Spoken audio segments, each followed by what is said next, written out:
5:40 train ধরে পৌঁছে গেছি কল্যাণী। ইউনিভার্সিটিতে ভেরিফিকেশান আছে। আমি জার্নালিজমের একটা সার্টিফিকেট কোর্সে ভর্তি হয়েছি, সেই জন্য আজকে সকাল সকাল যেতে হয়েছিল কল্যাণী ইউনিভার্সিটিতে। প্রথমে হবে ভেরিফিকেশন এবং তারপরে হবে আগমনী উৎসব। আর এখানে মোটামুটি হলে সবাই চলে এসেছে। আর শুরুটা হয়েছিল প্রদীপ প্রজ্বলনের মাধ্যমে। আর সঙ্গে ছিল গান, FM আড্ডা, নিউজ, ফোন ইন লাইভ, গীতি আলেখ্য, নাটক, নৃত্যালেখ্যে মহালয়ার ভোর।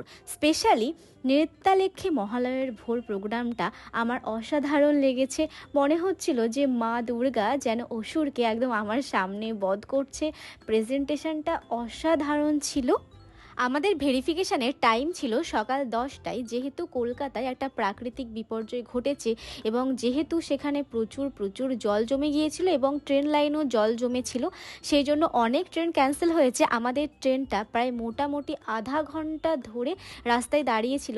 ভাবছিলাম যে হয়তো পৌঁছতে পারবো না, কিন্তু যেই ট্রেনটা পৌঁছানোর কথা ছিল 9টার মধ্যে, কিন্তু সেখানে আমরা পৌঁছেছিলাম 9:45টায়। তারপরে আমরা জেরক্স করিয়ে যাই হোক পৌঁছেছি অবশেষে। আর শেষটা তো অসাধারণ হয়েছিল, সেই জন্য আর সেই কষ্টটা কিছু মনে হয়নি। আসার সময় দেখি কল্যাণী ITI মোড়ের প্যান্ডেল একদম উদ্বোধন হয়ে গেছে, কিন্তু প্রচুর ভিড় থাকার কারণে আর যাওয়া হয়নি।